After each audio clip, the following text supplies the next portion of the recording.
Bonjour à toi, bienvenue dans cette nouvelle vidéo. Aujourd'hui on est au jour 48, ouais c'est ça. Nous sommes le lundi 30 mai. Voilà, tout. C'est difficile hein, de se repérer avec les jours de la semaine, les dates et compagnie. Surtout quand tu es déconnecté sur le chemin, quand tu es parti depuis presque 2 mois comme moi. En tout cas, un peu galère hein, pour sortir de Logrogno parce que la signalétique elle est pas top. Heureusement qu'il y a des gens bien sympathiques pour t'orienter. Voilà, avant d'entamer vraiment la route, là je suis sur la sortie de Logrogno.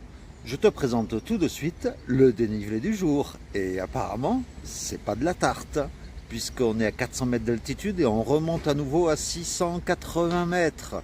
Bordel, que ça n'arrête pas de monter, de descendre.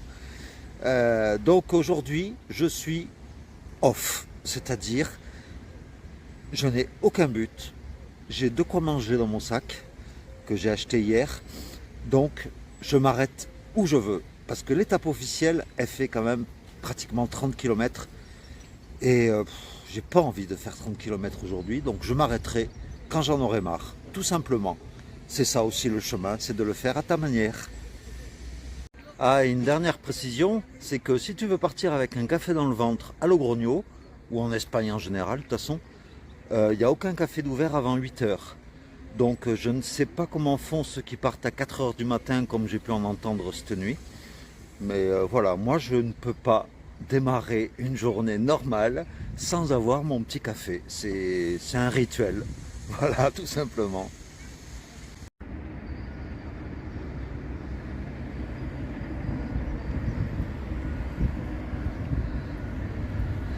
On sort petit à petit de la ville. On y arrive. Et dire qu'hier, avant de descendre sur Logrogno, on était là-haut. Voilà, une fois sorti de Logrogno, on est dans une plaine avec à gauche la piste pour les cyclos et là où je suis c'est pour les promeneurs du coin et les joggeurs et puis bien sûr les randonneurs. Mais ces grandes lignes droites, elles sont longues, elles sont longues.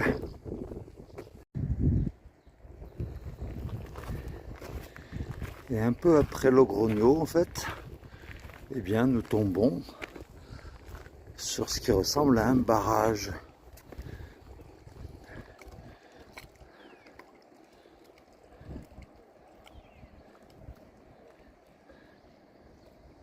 Puisque là ça fait un muret, après il y a la vallée.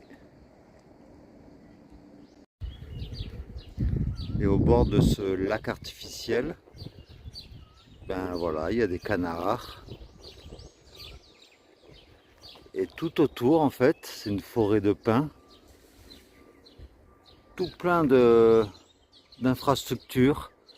Là-haut, je vois des barbecues. Il y a plein de tables partout. Il y a des toilettes. Il y a tout ce qu'il faut en fait dans cette petite forêt. C'est bien sympa.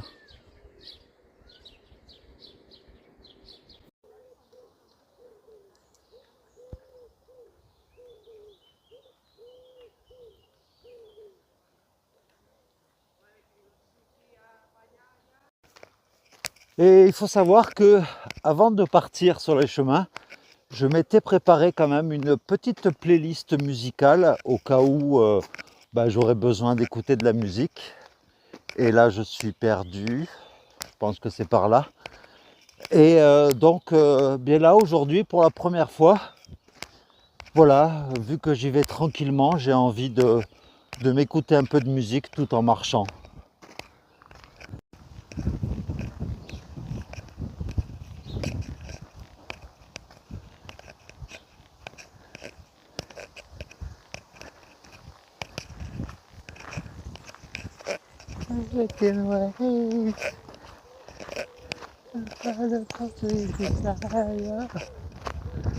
Bon, faut savoir que ma playlist est essentiellement les années 80. Voilà. Ah, et puis en plus, il faut savoir que le fait d'écouter de la musique en marchant, eh bien, tu peux marcher au rythme de la musique, ce qui fait que bah, tu as une bonne cadence. Et puis en plus de ça, ça donne la pêche. J'avais un petit coup de mou là à la sortie de Logrogno. Et là maintenant, avec la musique, j'ai presque envie de danser tout en marchant.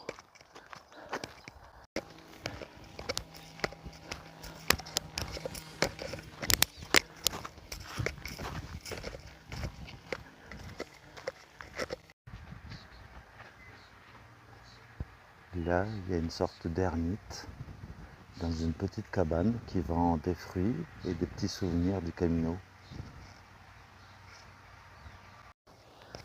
Ouais, puis en plus, une petite précision, la playlist que j'ai faite, eh bien, c'est une playlist que j'ai mixée moi-même, puisque dans la troisième vidéo de la chaîne où je me présente en fait, je parle de mon parcours et entre autres, dans ma jeunesse, j'ai été DJ et donc cette passion m'est restée et donc dès que je peux mixer un peu de la musique qui bouge pour me donner de l'entrain, je le fais et donc voilà, c'est cool. En tout cas, pour l'instant, le chemin est bien agréable.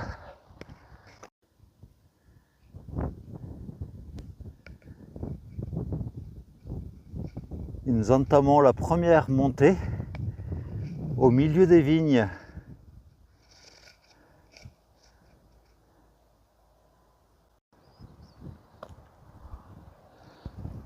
Au hasard du chemin,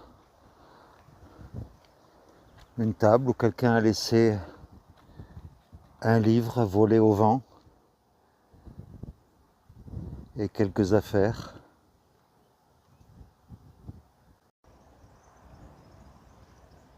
Et c'est au milieu des vignes qu'en montant, on laisse derrière nous Logrogno et ce gros lac naturel, artificiel, pardon.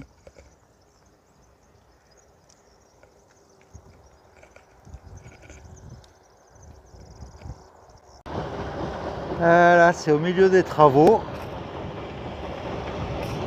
d'un prolongement d'autoroute apparemment que nous approchons le petit village de Navarrete.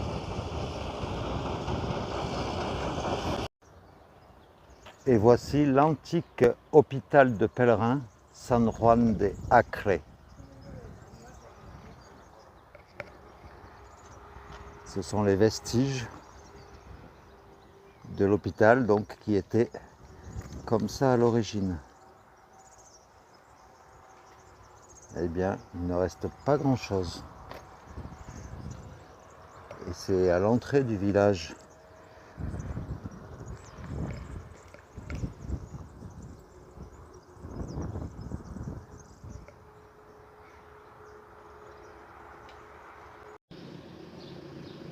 On trouve l'emblème au sol dans le village de Navarrete. Très joli. Voilà, un petit village bien calme, où il n'y a rien qui est ouvert, j'ai l'impression. Mais je sais qu'il y a une église, que l'on voit de loin d'ailleurs, avant d'arriver à Navarrete. Puisqu'en espagnol, il faut savoir que le E se prononce E. Donc, à la française, on dirait Navarrete. Alors que non, c'est Navarrete. Tout comme le U se prononce OU.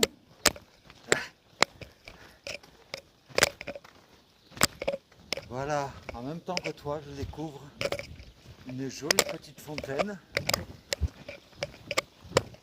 avec une dame qui porte un pot sur la tête.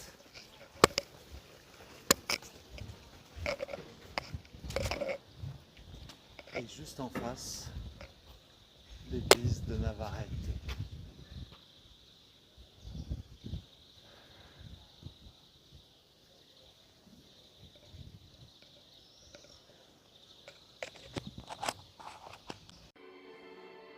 Alors pour une surprise, Une église qui apparemment ne paye pas de mine. Mais regarde ça!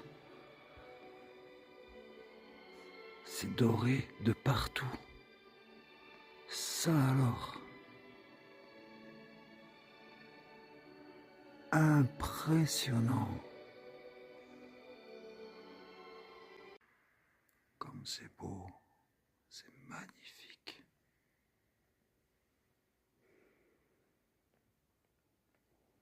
Alors là, pour une surprise, c'est une belle surprise. Je suis ébloui par tant de beauté.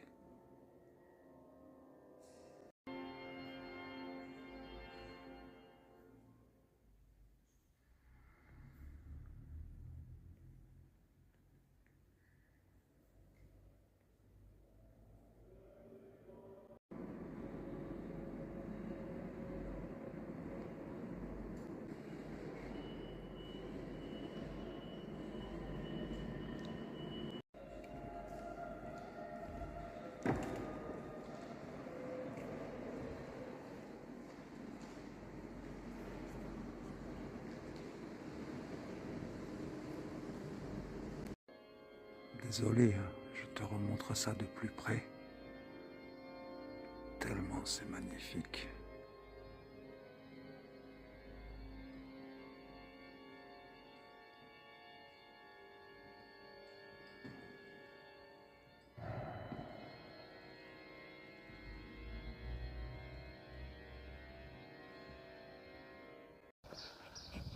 Voilà, je laisse tranquillement le village de Navarrete et je suis tombé tout à l'heure sur 3 Françaises avec qui on a bien discuté, très sympa.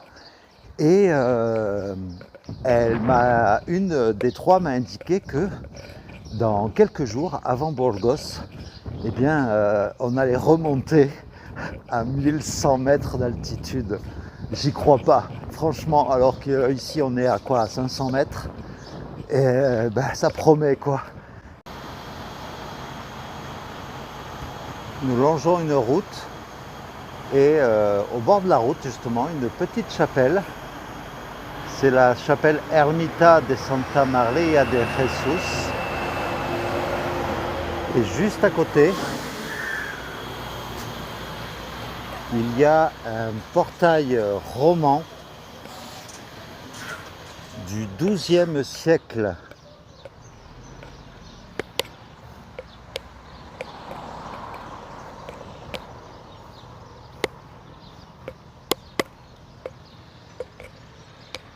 Très joli.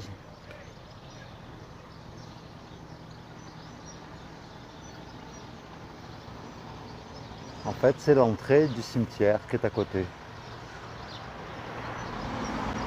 Et justement, cette petite chapelle qui est fermée, bien sûr, me fait penser à quelque chose que j'ai appris hier concernant la fermeture des églises et des cathédrales en Espagne. En fait, c'est à la suite de vols et de dégradations d'une poignée de connards, hein, on peut les appeler comme ça, que en fait maintenant les églises ne sont ouvertes qu'1 ou 2 heures par jour à partir de 17 ou 18 heures. Donc c'est bien dommage et franchement je ne comprends pas comment on peut porter atteinte au patrimoine de l'église, que ce soit en Espagne ou ailleurs d'ailleurs. Donc voilà, c'était pour expliquer pourquoi toutes les églises sont fermées en Espagne. Et voilà, nous avons quitté la route. Et là maintenant je marche au milieu des vignes. C'est une région apparemment très viticole, parce qu'il y en a de partout.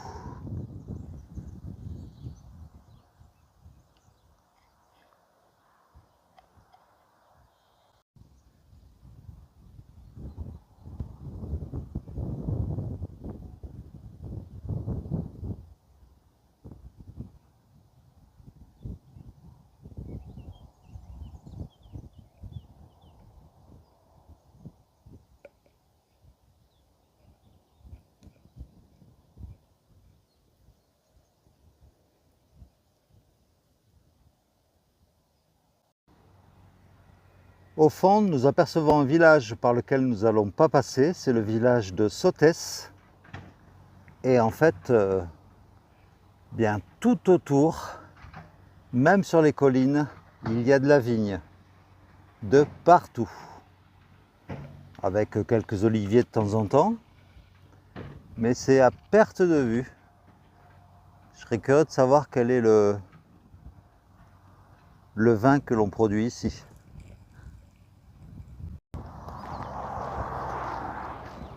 Tu vois, ce qui est pratique quand tu longes une autoroute, c'est que si tu écoutes de la musique, tu ne seras pas perturbé par le bruit des voitures qui passent et tu feras le chemin plus zen éventuellement, surtout quand tu as des grandes lignes droites comme ici.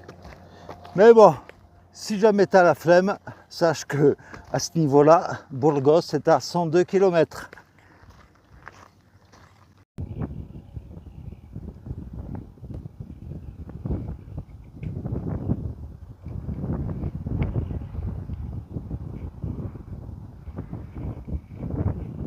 Nous apercevons au loin le petit village de Ventosa.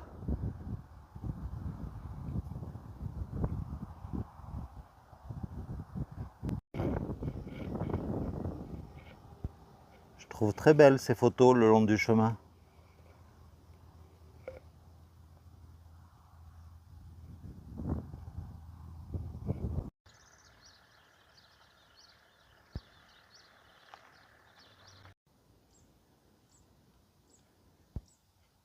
Tout le long du chemin qui mène à Ventosa, pardon, il y a ce genre de très belles images.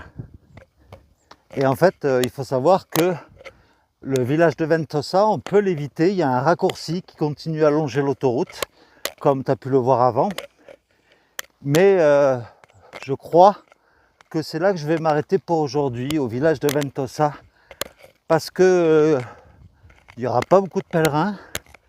C'est un petit village tranquille et sinon, il faut que je fasse encore 12 km de plus pour atteindre la destination de l'étape officielle. Et j'ai pas envie de faire 12 km encore. Il est déjà 15 heures et il fait déjà très chaud. Donc je vais être raisonnable et je vais m'arrêter là pour aujourd'hui. C'est un tout petit village mais qui a l'air tout mignon. Donc voilà ma décision pour aujourd'hui. C'est être raisonnable. Il faut savoir être raisonnable souvent sur le chemin et ne pas trop forcer.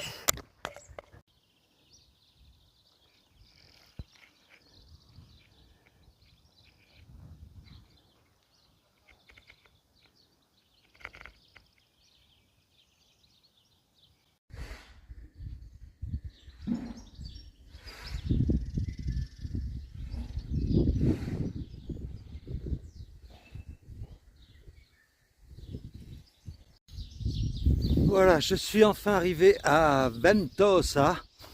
C'est un petit village, un peu avant l'étape officielle, enfin l'étape de fin. Et est-ce que tu veux que je te présente mon appartement pour ce soir? Ça te dit? Allez.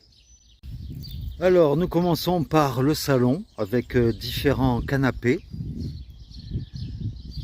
de l'herbe bien tendre.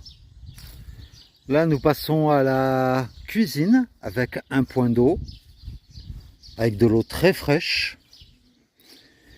Et là, maintenant, je t'emmène jusqu'à la chambre. Alors, il y a deux chambres. Il y a une chambre où je vais dormir et puis il y a même une chambre d'amis si on veut. Mais en gros, voilà le toit de l'appartement. C'est l'église du village. Et en fait, je pense dormir juste ici, sous le porche de l'église. Il est petit mais douillet.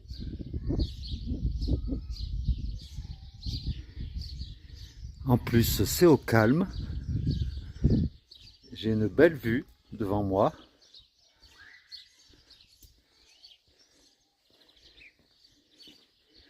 Et là, je vois un petit monument avec des coquilles Saint-Jacques dessus. Et avec plein de petites inscriptions.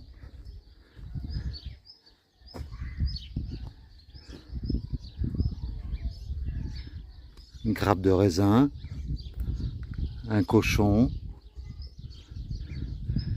et des castagnettes, puisque nous sommes en Espagne bien sûr.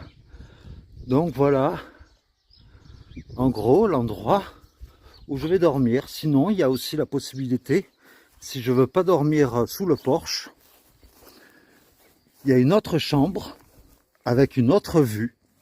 Alors celle-là, la vue, elle est pas mal du tout, hein. Je te la montrerai plus en détail tout à l'heure. Mais, alors là, c'est la porte de la chambre d'amis. Il y a quelques étages, quelques marches à descendre. Mais il y a possibilité aussi de se poser soit ici sur le banc, soit carrément. Ah, j'espère que c'est pas trop long pour toi, hein. Ou alors se poser là, dans un petit coin, tranquille, sur l'herbe. Enfin voilà, quoi. J'ai fait le tour des propriétaires. Et donc, voilà donc la belle église de Ventosa.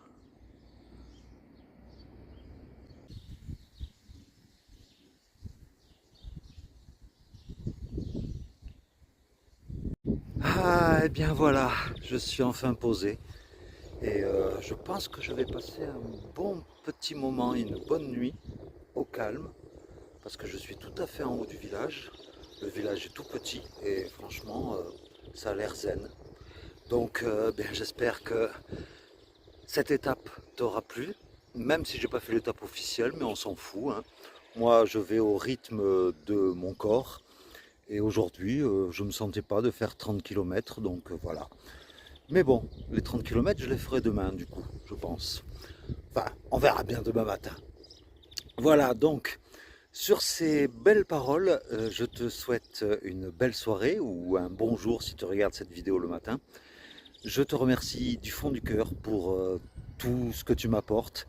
Et puis, ben, je te laisse avec le magnifique diaporama que je peux voir d'ici de l'église, là où je vais passer la nuit. Et ça a l'air plutôt sympa. Voilà, je te fais de gros bisous, puis je te dis à demain alors, pour de nouvelles aventures.